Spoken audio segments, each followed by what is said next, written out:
One thing I don't get is how people still deny chemtrails. You know, for a lot of us it's common knowledge and it's easily observable. People see the shit and they still won't believe their own eyes. Their intuition is broken and they're easily manipulated into agreeing with complete nonsense from the mainstream media. And sometimes the mainstream media even does stories on chemtrails and the programs that utilize these things. Let's look at some comments on a random chemtrail video. Why don't you take off your tinfoil hats and gain some reason or knowledge of aviation?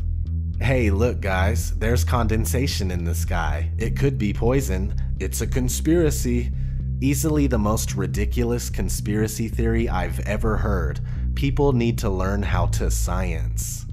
The people that believe that 9/11 was an inside job are nuts. On a scale from 1 to 10, they are about a 9.5 on the idiot scale.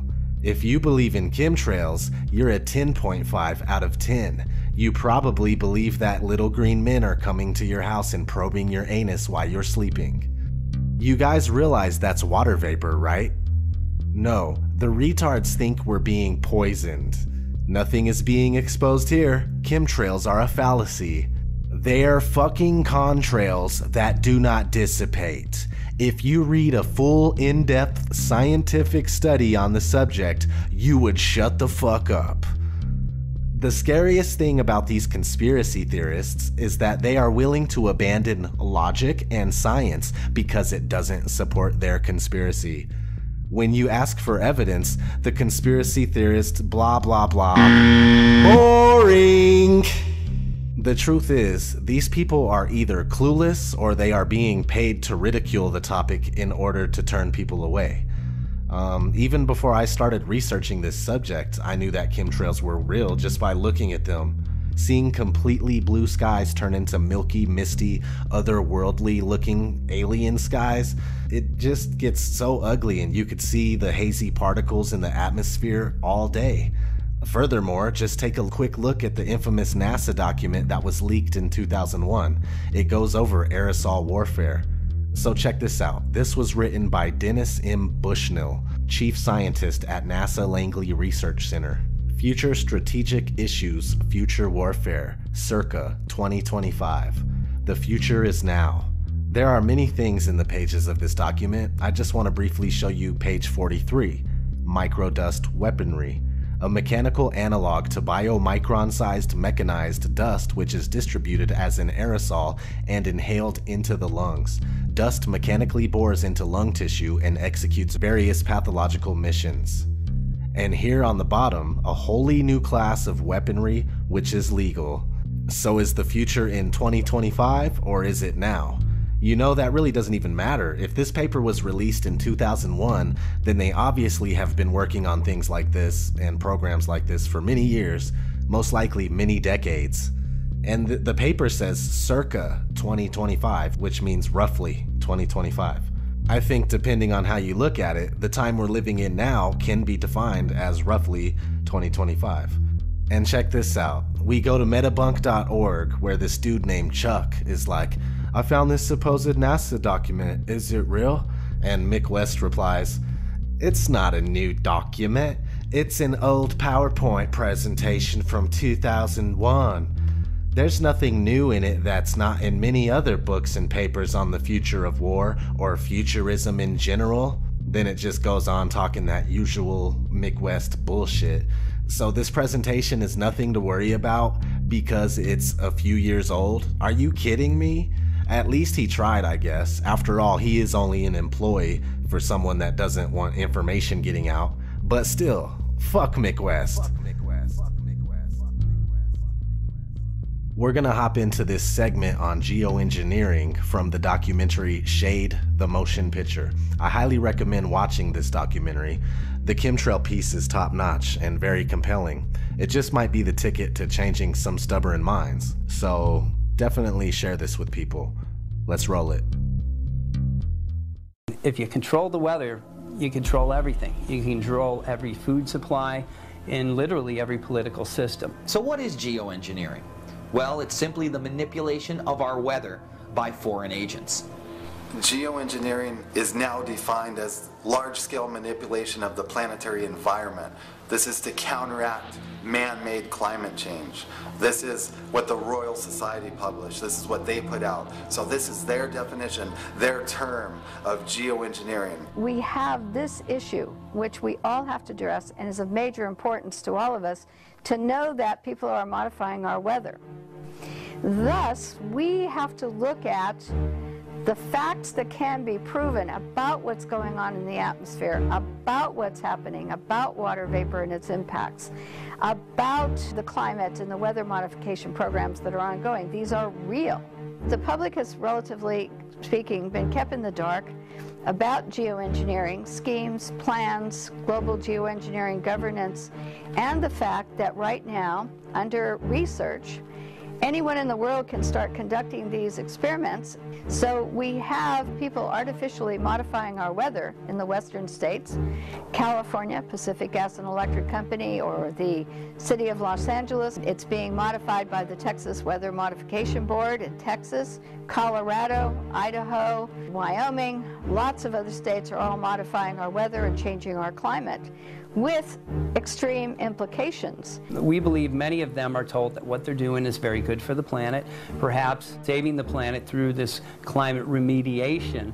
Do these operations exist? Absolutely. Just look at the USGCRP, or the United States Global Change Research Program. Congress has approved it. It goes up to the presidential supplemental budget. It is absolutely known that they are funding these geoengineering operations. Our nation and many other advanced nations have been manipulating the weather for some time now. Through government white papers and even IPCC United Nations documents, we know that geoengineering is occurring. The IPCC, the International Panel on Climate Change, has been meeting for various years on this subject. They have produced reports dating back from 1999 on aviation impacts on the global atmosphere from water vapor and other issues, depleting beneficial atmospheric ozone and other problems.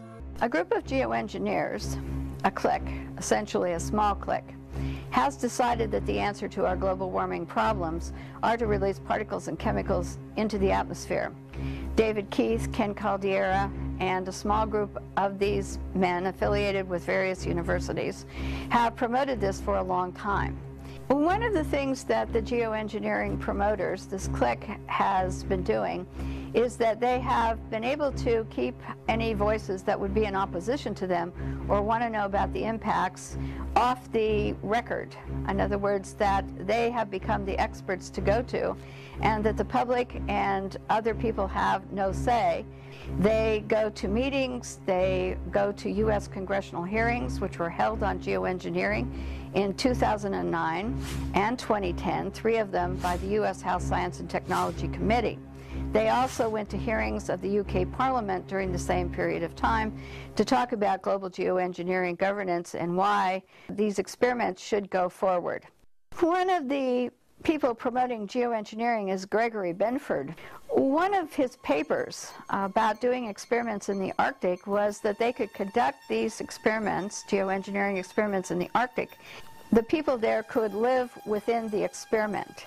And if any harm came to them, it was okay to sacrifice them in that area in order to conduct this research, because the research was very important for them to do.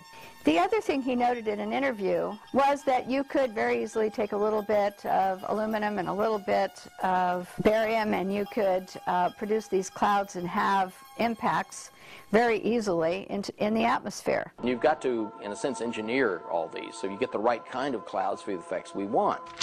It is called geoengineering, fighting global warming by putting a chemical dust in the atmosphere and reflecting harmful radiation back into space. You could use barium oxide, for example, which makes big fluffy clouds. You could use tiny little bits of aluminum, which is benign in the environment, and essentially manage the climate. I was concerned about this attitude that it was okay to do this research, and that we, all of us around the world, should be willing to live in their research experiment. And this is unacceptable. Geoengineer David Keith made a statement a couple of years ago. He said geoengineering gives man godlike power. What we're finding in rain tests now around the world is what people are calling the chemtrail geoengineering footprint of aluminum, barium, and strontium. These metals match a number of geoengineering patents that were actually designed to specifically spray these metals out of airplanes into the sky for the stated goal of cooling the planet. They match what geoengineers deny they're spraying but state that they want to start spraying. If we take ground-based tests, for example, it does not prove the source of the pollution that we're finding in our soils, our air, and our water. It only tells us that something is happening which is not good, that aluminum is increasing, that barium is increasing in soil tests, water tests, and that associated problems are there. There is a belief or an opinion that the jets that leave these persistent jet contrails are spraying something into the atmosphere that would impact our health or cause other types of problems. I noticed when I started doing research in 2002 was that the trees in Mendocino County, Lake County, and other areas of Northern California were in extreme decline. It wasn't from anything we could ascertain because it was whole suites of tree species. That means redwood trees, that means oak trees, that means manzanita, that means Douglas fir. It began to occur to many of us that this decline, killing our trees, is removing a beneficial asset for all of us because the trees provide the oxygen that we breathe. They take in carbon dioxide. The trees are beneficial for maintaining stable climates.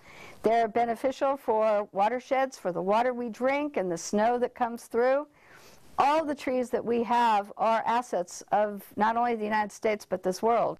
At this time, there is absolute admissions by NASA that persistent jet contrails and the man-made clouds they produce are having an impact on climate.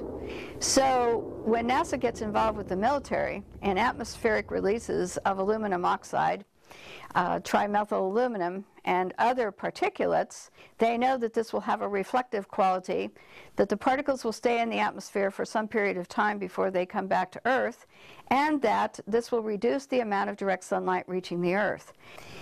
The one thing we know and can prove is that rocket programs and atmospheric releases from rockets from the military and NASA and other agencies are releasing particles and chemicals into the atmosphere which can have negative effects on us. Some of the same that are said to be released by jets leaving persistent jet contrails. Well, the Air Force has been wanting to control the weather for some time. In fact, they wanted to force multiply storms. They wanted to be able to create droughts, create rainfall. Rainfall didn't exist. In fact, in Bosnia, when they were doing the war in Bosnia, they were actually seeding the clouds so that there would be no fog in the area. There's a military document called Owning the Weather by 2025. That's an expressed interest of our military. Aerosols are required to corporatize and control our weather. What we see in the sky on a regular basis, these long white trails that do not dissipate, they actually form artificial clouds and block the sun, is an expressed goal of geoengineers. Aerosols are discussed in these papers time and time again. So what are these aerosols? They talk about how they need to spray these metal particulates less than 2 microns in diameter into our upper atmosphere to shield us from radiation, and this is supposed to be good for us.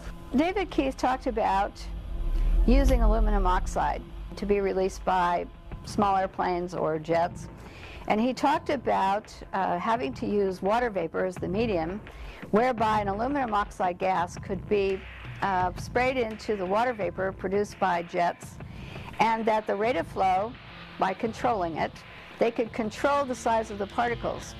And the smaller the particle size in controlling this process, the longer these particles would remain in the atmosphere. The metal particulate, which are nanoparticles, they act as what's called cloud condensation nuclei. So when they're introduced into the atmosphere, instead of water, when it evaporates, condensing and forming as clouds, it will actually condense on this metal particulate, and instead of falling as rain, it drifts. at night, those aerosols act as a blanket and they trap heat and actually exacerbate global warming. We've seen a great increase in nighttime highs since these programs have really been ramped up in the past 10 to 15 years.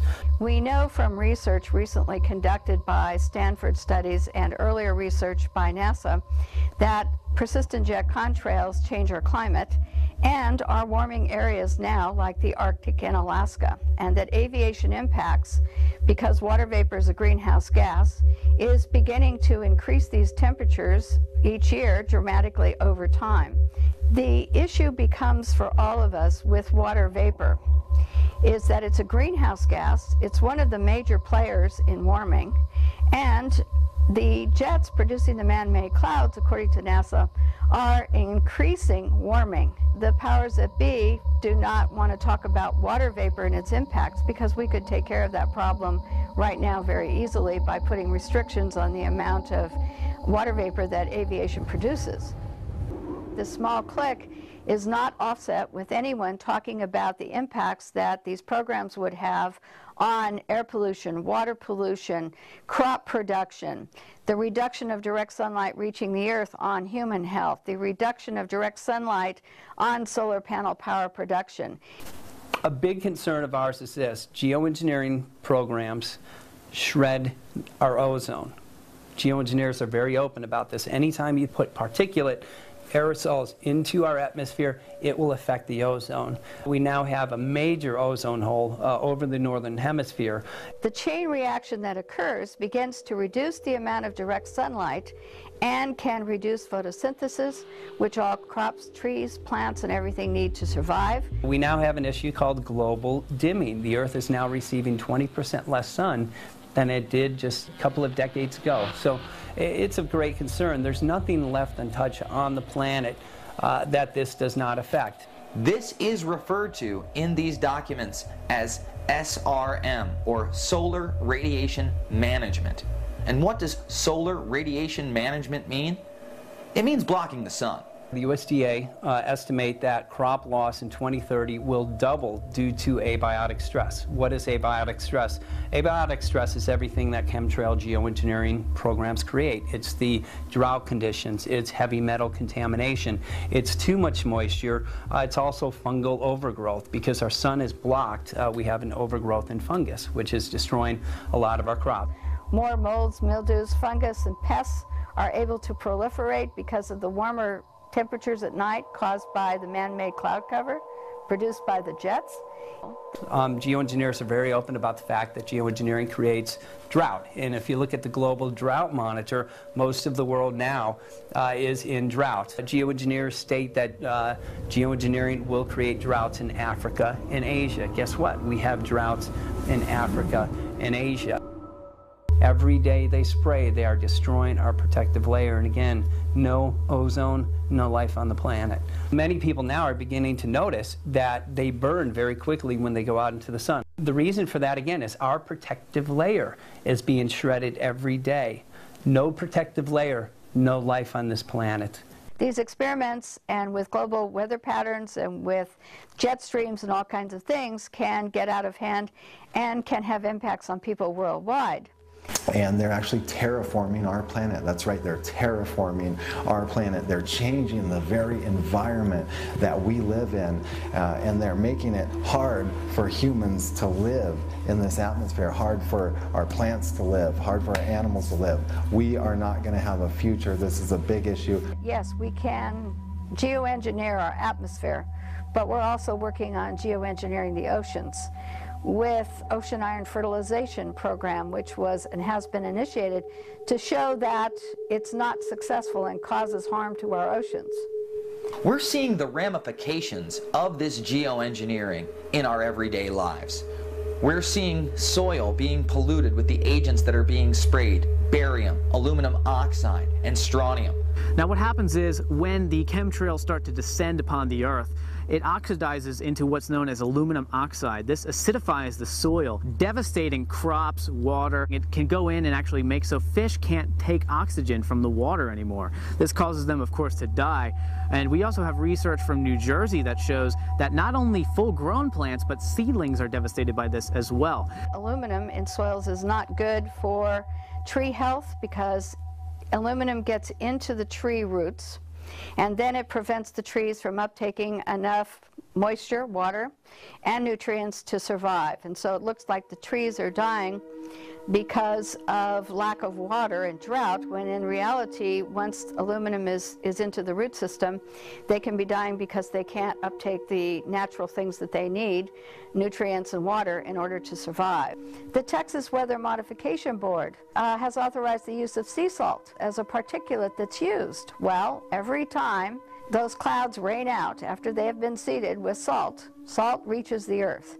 And it's going to have its impact on freshwater systems, marine life, agriculture, crop production, because the more salt in the soil you have, the less productive it becomes. Through the sterilization of our soils and thus the destruction of our crops, natural organic farmers are now having a difficult time growing natural organic food. I mean, we have percolate in the vegetables. We have all kinds of things going on, rocket fuel, gas, all these horrible contaminants, and I can tell you it's from what they're doing in the sky. The chain reaction that takes place will reduce the amount of food that the earth can provide for us because it changes the soil, changes the pH, and reduces the power generation that plants need, photosynthesis, for growing tall and strong. The concern for many of us is that if these programs continue, we will not be able to grow anything naturally unless it's a Monsanto abiotic stress resistant genetically modified seed.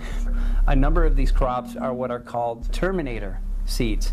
They do not regenerate. So year after year after year, the farmer has to go back to Monsanto, which literally puts the farmers in complete debt. The farmers that are not able to recoup their losses due to the flooding, due to the drought this summer, now are selling their crops for pennies on the dollar.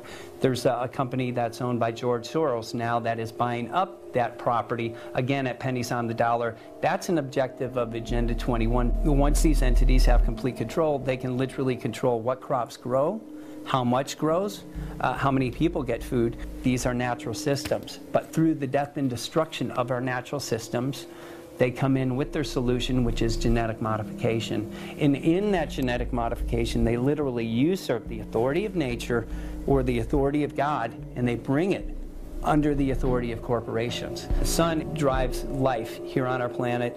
We need vitamin D3, which nourishes us, produces certain hormones. Vitamin D deficiency is something that's very common now. It reduces the amount of direct sunlight that hits our skin when we're outdoors, causing a lack of vitamin D in humans. This lack of vitamin D from this man-made cloud cover and these reflective particles leads to human health problems, which are already being identified in the United States. One of them, in recent years, has been the advance of rickets, which is almost an epidemic proportion. Not since the time when children were forced to work in coal mines at the turn of the century, instead of going to school and being outdoors during the day, have we seen an epidemic of rickets like is occurring across the United States at this time. We have aluminum, which we know is linked to Alzheimer's, Parkinson's, dementia, other neurological disorders. We have seen aluminum-related illnesses go through the roof in Riverside County. We've had over 260% increase. We have autism, ADD, and again, Alzheimer's, all going through the roof. Aluminum, according to the physicians that we've spoken to, actually builds up in the body, so it will accumulate, and if it's not flushed out or chelated, it will compromise the health of an individual. Barium compromises our immune system. What this means is that after barium exposure, you're actually more prone to virtually all diseases across the board. We have seen respiratory mortality go from number 8 down to number 3 in the past 6 years. The day-to-day breathing in of these heavy metals will impact our health in a very negative way, leading to cancers and a number of other illnesses. We do know from studies that putting sulfur up means that it's going to come back down. And in the state of California, it is noted that sulfur can cause reproductive toxicity. And the state of California is required by law to notify the public of any chemicals that can cause cancer or reproductive toxicity, and sulfur is definitely on this list. So these programs are dangerous to us and should be controlled, and the public should be more informed, and that no individual corporation should be able to conduct these programs without public oversight and public consent. And this is a major issue that we're going to be facing in the future more and more. For your information, geoengineering, also known as chemtrail, is taking place globally, and there are millions of people, scientists, doctors, that know what's going on. Has anybody been looking at the skies here today? Because it went from clear blue for many days, and now we've got crisscrosses all over the sky. My barium was 150 in February. Now it's 190. I also have low blood platelets, which is a problem with clotting, okay? I also have rainwater. If anybody would like to volunteer to drink some. Anybody want to drink some rainwater? It has aluminum in it. And I'm going to tell you how much it has in it. 321 parts per billion, 7.4 for barium, and 5.5 for strontium. Trevor Bajoria of the Department of Environmental Quality says this is safe to drink. Anybody want to drink some? I don't. I stay at home. I am disabled and getting more disabled because of what is in our atmosphere. Excuse me, sir, but your time's up. Well, extend it. You can extend it. Okay, she spoke for 20 minutes with a high school chemistry class. There's a lot more information out there than that. This is terrible, and you are all being affected by this, and you better wake up, look up, and realize what's being dumped upon us. This is for real. Our own government, the United Nations, is making us sick, and you better wake up. Thanks for the extra time, okay? Thank you. I want some answers in writing. Thank you. A lot of people like to say, well, no, it's not from chemtrails, it's not from air traffic. If that's the case, fine. Where are the toxins coming from? We need to know this. All of us need to know this. Because it's in our blood. It's in your kids' blood. It's in your blood. It's in your hair. It's in your bones. The point is we all live in different households. We live in different parts of the county. Some live also in different parts of the state. We have a couple from Phoenix. We drink different water because the first thing they were trying to throw at us, oh, it's in the water. I did immediately a test. I paid out of my own pocket to see my water if there was any barium. The water is completely clean. No barium at all. The health department put on a little dog and pony show here locally, trying to, in my opinion, placate the public and try and explain where barium might come from, other sources like Brazil nuts, which I don't eat. The county tried to discredit us, say, okay, this is in some sort of a magic food, like nuts from Brazil or stuff like that. Come on. First of all, I eat my own food, I grow my own food, and we all eat from different households. We don't live in a commune, okay? So forget the food. I'm not surprised. I mean, let's look at the history. In the last 100 years, it's been proven and completely declassified information. They've been experimenting on people without their consent or will or knowledge. So let's not try to say, oh, my government will never do that. They already done it. Now the point is what they're going to do next. This next story is so unbelievable, we didn't think it could possibly be true. But after receiving thousands of records and declassified reports from the Army, it's confirmed that during the Cold War, the United States military conducted secret tests on unsuspecting people in the city of St. Louis. Lisa Martino Taylor's life work has been to uncover details of the Army's ultra-secret military experiments carried out in St. Louis and other cities during the 1950s and 60s. This study was secretive for a reason. They didn't have volunteers stepping up and saying, yeah, I'll breathe zinc cadmium sulfide with radioactive particles. These Army archive pictures show how the tests were done in Corpus Christi, Texas in the 1960s. In Texas, planes were used to drop the chemical, but in St. Louis, the Army placed chemical sprayers on buildings and station wagons. City officials were kept in the dark about the tests. The Cold War cover story was that the Army was testing smoke screens to protect cities from a Russian attack. The truth, according to Martino Taylor, was much more sinister. After enough time goes by, the truth either gets completely hidden or it gets exposed, but still nobody does anything about it.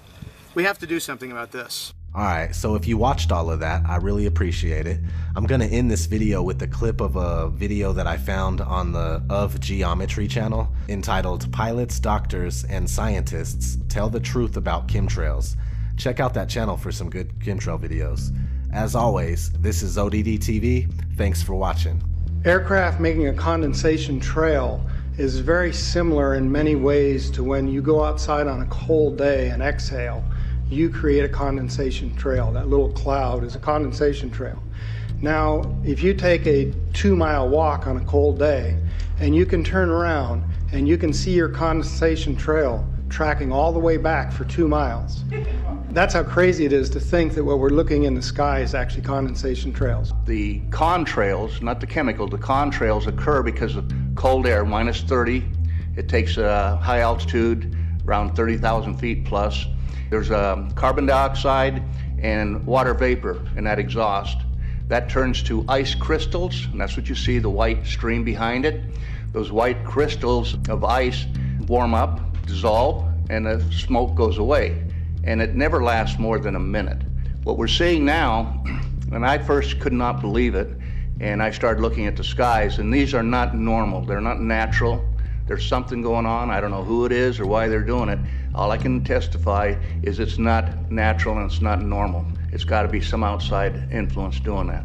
Thank you. I'm here to give you testimony that chemtrails, they're not contrails, are indeed real. They're spraying almost every day. I watch the clouds and watch the spraying program going on. I want to tell you that we're in very great danger from the pollution that's coming down over us. And we've been led astray by the military-industrial complex, and they're responsible for the cloud's creation and weather manipulation programs. They're dark operations. That's why they're not out in the media. I look around and I see people are starting to look up and see this. Many times I've spoken about chemtrails, and I get this blank look on my face. What are you talking about? I'm saying, look up. As a pilot, before I fly, I look up. And so, boy, they're really out there working. When you look up at the sun and you see a white haze, that is aluminum floating in the air right now, and it's coming from the aircraft. There's a huge amount of aluminum being found because these sprays have aluminum, strontium, barium, manganese. And there's a lot of argument that aluminum is very common to be found, but aluminum is only common in a bonded form. It's not common in a free form, and we're finding high rates of free aluminum in the soil, which is not natural. The metal compounds that are being used are environmentally dangerous. We need to be monitoring them. We need to be testing them. Okay, these previous guys, I've watched exactly what they do, and yes, they are correct. I've seen exactly the same stuff, so ditto marks on those. You want some figures? Okay, latest water test, tested the rain. 13,100 micrograms per liter of aluminum in the rain in 2013. Normally, it should be 0. Don't forget to subscribe.